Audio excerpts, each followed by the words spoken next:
With us here today is also Congressman Ed Royce, who has been continuously supporting the Asian American community, especially in the field of equal education rights. Last year, he took the lead to write a supporting letter in our complaint against Harvard University for their discriminatory admission practice. Let's welcome Congressman Ed Royce to give us a speech.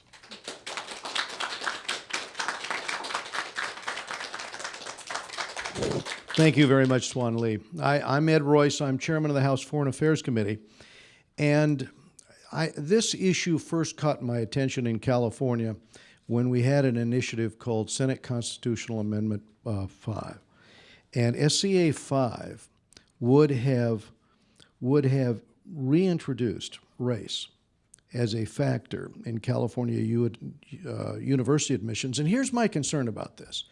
It's not as though in the United States we haven't seen this problem before. We have seen it in our history in terms of race-based admissions. And the goal in the United States, so we're unique as a country, this was supposed to be merit-based. And it's been a long struggle in the direction of trying to get this society merit-based rather than a society where it's based on advantage for a particular nationality or ethnicity or religion. And what bothers me most is when we lose ground, when we begin to retreat in the wrong direction from that goal. And I'll give you an example in history of where Harvard University began to retreat. If you go back to history, by 1925, so many Jewish Americans were coming and studying hard. Why? Because studying was their way to get ahead. Good grades and preparing and sacrificing just as Asians do today. Many of these Asian children that we're talking about make enormous personal sacrifice in terms of their preparation, their study, the exams. And just like the Jewish population in Harvard in 1925, we have a situation where Harvard University looked at that. And at that point in time, it was the university president was Abbott Lawrence Lowell. And he said, well, the Jewish population on the campus is too big. We are going to reduce that. And he discovered a system where he could, through the admissions policy, drive that down below 15%. And that's exactly what he did. By 1933, it was that difficult for Jewish students to get into Harvard. How different is that than what we're seeing today? And just this past week, I will tell you, as we try to make steps forward, the president just signed into law legislation that Congresswoman Grace Ming and I first authored to eliminate the offensive term Orientals from federal law. Why do we want to eliminate terms like that from federal law? Because they are discriminatory, just as these policies are discriminatory. And being Asian American should not be an obstacle to receiving a top university education. And it is very sad for us to have to be here today to say that in 2016. It's a sad situation. And education is the path to success for many Americans. And that's why these allegations of discrimination are so disturbing. And that is why, after we look over the evidence and we see that the discrimination is occurring, that these quotas are being applied, that is why it is time for the Supreme Court to act now.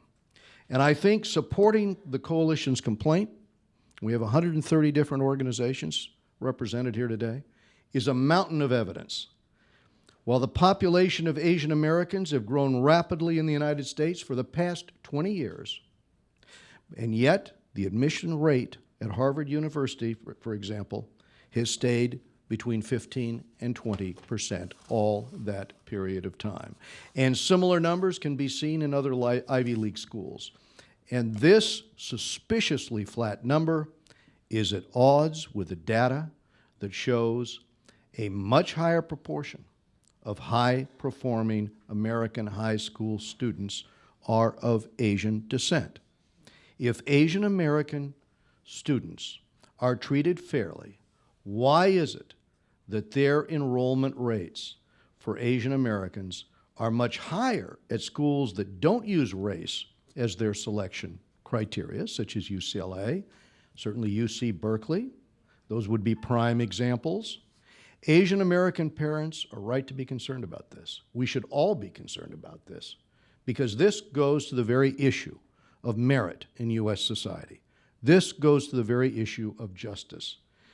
When hardworking, high-performing children are shut out of top schools and their less qualified peers are accepted instead, that is not fair. That is not the basis of our system. We should be encouraging and inspiring our children to excel, not telling them that their academic performance and merits are less important than their ethnicity. Any discrimination by elite universities against Asian American students is wrong, and it is an offense against our Constitution's 14th Amendment, which offers citizens equal protection under the law. And that includes children. That includes students. The Department of Education's past decisions on this issue, and I have pushed them on this issue, they have been a disappointment. The Department of Justice is still looking at it. As I did with the complaints against Harvard and Princeton, I strongly urge the Department of Education and Department of Justice to thoroughly investigate the complaint against Yale, Brown, and Dartmouth. I want to see this go before the U.S. Supreme Court. I want to see it adjudicated in favor of the 14th Amendment to our Constitution. We'll be following this case very closely, and as chairman of the House Foreign Affairs Committee, I will continue to champion the rights of all Americans. Thank you.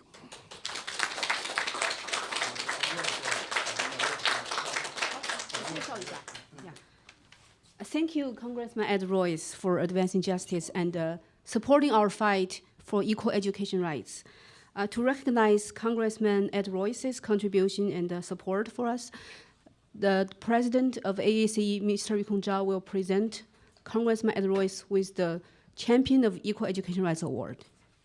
I'll get you in this picture too. So. Thank you very much. It's a great honor. Thank you very much for your great support. Want to come around front? Okay, we'll do that quickly. Yes. Congressman has been consistent support for equal education for all children.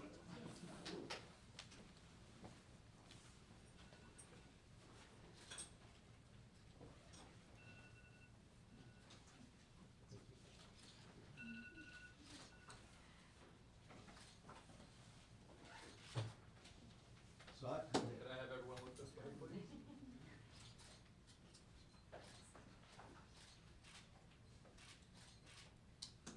Thank you very much. It's a great honor. I appreciate it. Thank you, Congressman.